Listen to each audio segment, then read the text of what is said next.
Sir నమస్కారం sir. నమస్తే అండి. సార్ విజయ విహారం రమణమూర్తి గారి పైన మొన్న లైవ్ ఛానల్‌లో దాడి జరిగింది. ఆ వీడియో అంతా కూడా వైరల్ అయింది. సో దాని మీద డిస్కషన్స్ కూడా మొదలైపోయాయి. కొంతమంది విజయ విహారం రమణమూర్తి గారికి సపోర్ట్ చేస్తున్నారు. ఇంకొంతమంది అటువైపు సపోర్ట్ చేస్తున్నారు. సో ఆ ఇన్సిడెంట్‌ని మీరు ఎలా చూస్తారు? మీ ఒపీనియన్ ఏంటి సార్ దానిపైన, ఘటన పైన? అంటే ధర్మవీర్ అనే ఒక సంస్థ ప్రతినిధిగా కనిపిస్తున్నాడు ఆయన.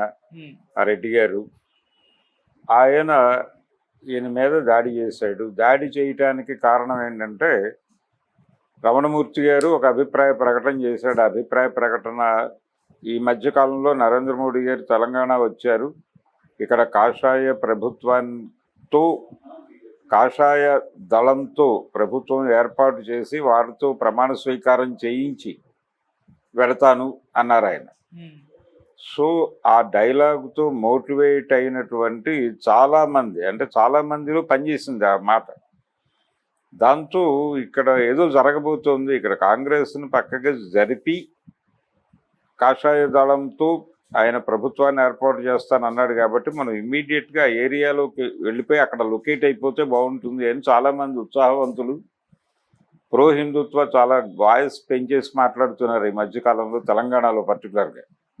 ఈ ప్రోగ్రాంలో భాగంగానే రీసెంట్గా ఒక పురాతన అంటం తప్పు కానీ ఒక యాంకర్ గారు గతంలో యాంకరింగ్ చేసినటువంటి ఒక ఆవిడ ఇప్పుడు ఆవిడ టోటల్ ఆహార్యాన్ని మార్చేసి టోటల్గా అమ్మవారిలాగా మారిపోయింది. ఆవిడ మారిపోయి పెద్ద బొట్టు, కాషాయపు చీర వ్యవహారం అవన్నీ పట్టేసుకుని మొన్న రావణ్ ఇన్సిడెంట్లో ఆవిడ ఒక టీవీ ఛానల్ డిబేట్లో పాల్గొని రావణ్ వెనక ఉన్న శక్తి ఎవరో కాదు, రావణ్ అనేవాడు జస్ట్ ఇల్లుపుట్టు వెనకాల ఉన్న శక్తి కేవలం రేవంత్ రెడ్డి మాత్రమే అనేసరికి ఒకసారి ప్రపంచానికి ఒళ్ళు గగురు పొడిచింది.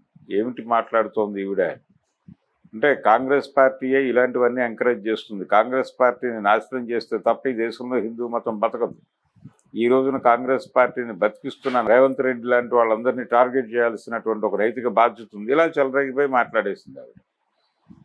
ఎందుకు ఇంత బీభత్సమైనటువంటి టోన్లోకి వెళ్ళి మాట్లాడుతున్నారంటే ఆ ఏరియాలో ఏదో యాక్టివిటీ ఉంది, వాళ్ళ బుర్రల్లో ఒక ప్రోగ్రాం ఉంది కాబట్టి ఆ ప్రోగ్రాంకి అనుసంధానంగా మనం వ్యవహరిస్తే మనం వాళ్ళ దృష్టిలో పడిపోతాం, మనకేదో మన గల్లాపెట్టు నిండుతుంది అనే గోలే.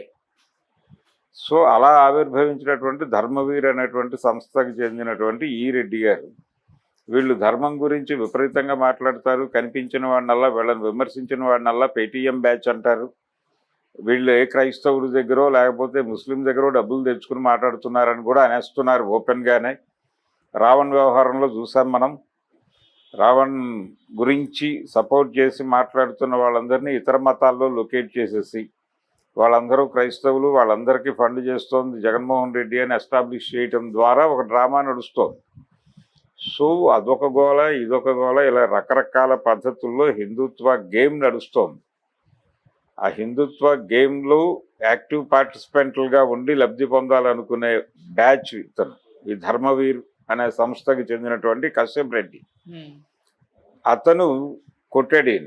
ఆయన ఏమన్నాడు, నరేంద్ర మోడీ గారు పర్టికులర్గా తెలంగాణ ఉపన్యాసానికి ముందు ఆయన గురించి అక్కడ పెట్టినటువంటి హోర్డింగ్స్లో విష్ణుమూర్తి విశ్వరూప ప్రదర్శనలో ఆయన ముఖం ప్లేస్లో నరేంద్ర మోడీ గారి ముఖాన్ని అంటించారు అక్కడ.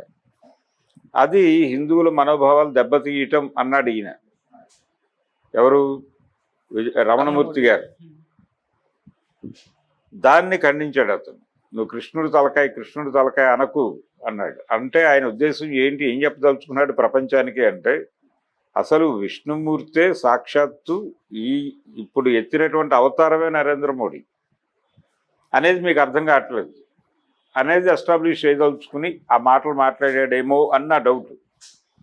అంటే కాబట్టి ఆయనకి ఈయనకి తేడా చూడొద్దు. నువ్వు విష్ణుమూర్తి వేరు, నరేంద్ర మోడీ వేరు అనుకోవద్దు. శ్రీకృష్ణుడు కూడా ఎప్పుడు ఆయన ఇది చూపిస్తాడు, విశ్వరూప దర్శనం ఎప్పుడు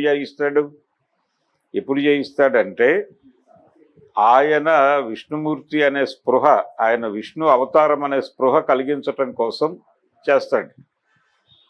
కురుక్షేత్రం ఆ టైంలో అర్జునుడికి జ్ఞానబోధ చేయటానికి ఆ టైంలో ఆయనకు విశ్వరూప సాక్షాత్కారం జరుగుతుంది. అలాగే ఆయన రాయబారానికి వెళ్ళినప్పుడు బంధించడానికి కౌరవులు ప్రయత్నం చేసినప్పుడు నిండు సభలో ఆయన విశ్వరూప ప్రదర్శన చేస్తాడు. అంటే ఏం లేదు, నేను కృష్ణుడిని మీరు అందరూ బిహేవ్ చేస్తున్నారు, నేను విష్ణుమూర్తి అవతారంగా తెలుసుకోండి అని చెప్పడమే. అందుకని మనకి విశ్వరూప ప్రదర్శన అనగానే కృష్ణుడు ఇలా నిలబడతాడు, ఆయన పెరుగుతాడు, పెరగగానే వెనక నుంచి 2 చేతులు వస్తాయి, శంకు చక్ర గదా పద్మాలతో కనిపిస్తాడు. ఇది మనకి నెరేటివ్, పౌరాణిక నెరేటివ్. కాబట్టి అలా మోడీ గారిని ప్రదర్శించారు వీళ్ళు కటౌట్ రూపంలో. అది ఫోటోలు తీసి చాలా చోట్ల వాడారు.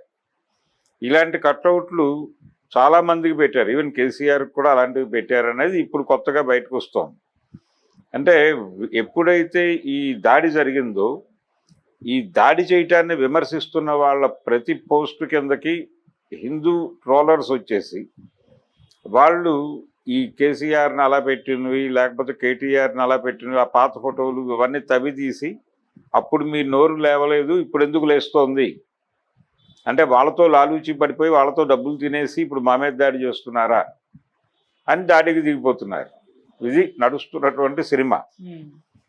కాబట్టి ఆయన మాట్లాడిందా, ఆయన హిందూ మనోభావాలు గాయపడుతున్నాయనే అన్నాడు. ఆయన హిందువుల మనోభావాలు గాయపడుతున్నాయి ఇలాంటి పనుల వలన అని చెప్పినందుకు కానీ దాడి జరిగింది. ఆయన హిందువే. ఇప్పుడు ఇంతవరకు మనం చూస్తోంది ఏమిటి, ముస్లింలు హిందూ మతానికి ప్రమాదకరంగా మాట్లాడతారు, వాళ్ళ వల్లనే ప్రమాదం జరుగుతోంది, క్రైస్తవుల నుంచి ప్రమాదం జరుగుతోంది అనేటువంటి పద్ధతిలో ఇప్పటివరకు హిందూ మతాన్ని భయపెట్టడం ద్వారా తమ కంట్రోల్లో ఉంచుకునే ప్రయత్నం భారతీయ జనతా పార్టీ చేస్తోంది. హిందూ మతం ప్రమాదంలో ఉంది, ఆ ప్రమాదానికి కారణం ముస్లింలు, క్రైస్తవులు, సిక్కులు అని చెప్పి ఆ నేరేటివ్లో నుంచి హిందువులను సెన్సిటివ్గా మార్చి వాళ్ళని తన కంట్రోల్లో పెట్టుకుంటుంది. మీ సేవియర్స్ మేమే, మీ రక్షకులం మేమే అని చెప్పి. ఇప్పుడు వాళ్ళ టార్గెట్ సొంత మతంలో ఉన్నటువంటి బ్యాక్లెగ్స్ అంటారు వీళ్ళని. బ్యాక్లెగ్స్ అంటే ఒక ఉద్యమం జరుగుతుండగా ఉద్యమం నుంచి పక్కకి వచ్చేసే వాళ్ళని బ్యాక్లెగ్స్ అంటారు. అలా వీళ్ళు హిందుత్వానికి సంబంధించిన, హిందూ మతానికి సంబంధించిన బ్యాక్లెగ్స్గా కొంతమందిని ఐడెంటిఫై చేశారు. ఆ ఐడెంటిఫై చేసిన వాళ్ళలో రమణమూర్తి గారు కూడా ఉన్నాడు. సో ఈయన మీద ఎక్కడో చోట దాడి జరగచ్చు అని ఒక అంచనా ఉంది ప్రపంచానికి.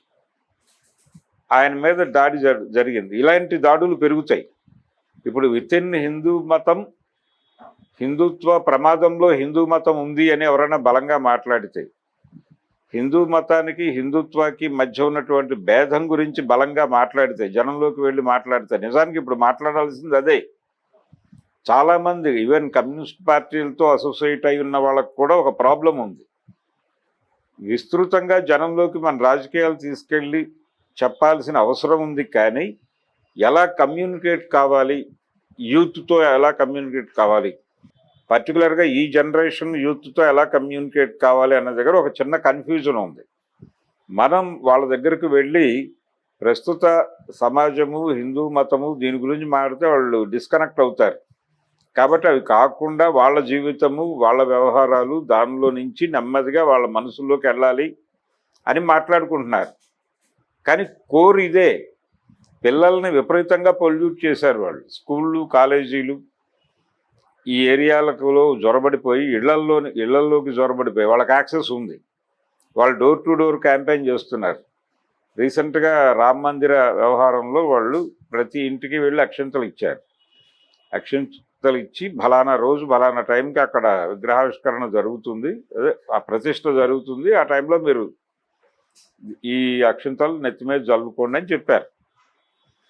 వాళ్ళు వెళ్ళి తలుపు కొట్టినప్పుడు ఎవరైనా ముస్లిం తలుపు తీస్తే, మీరు ఎవరో మాకు తెలుసండి, అయినప్పటికీ ఇవ్వటం కోసం వచ్చాం అని చెప్పి ఇచ్చారు. ఇచ్చి ఏం చెప్పారు, మీరు ఎవరో మాకు తెలుసు, రాముడు కేవలం హిందువుల దేవుడు కాదు, భారతీయుల దేవుడు, మీరు భారతీయులు అవునో కాదో డిసైడ్ చేసుకుని అక్షింతలు వేసుకోవాలో వద్దో నిర్ణయించుకోండి అని చెప్పి ఇచ్చొచ్చారు. అంటే టెర్రరైజ్ చేయటం అనే ప్రోగ్రాం మొదలైంది అప్పుడే.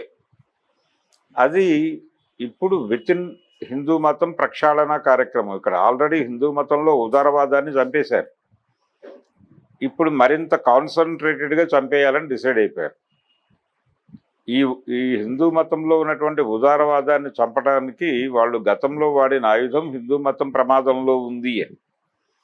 ఇది బాగా ఒక పూనకాలు తెప్పించే స్థాయికి తీసుకుపోయారు.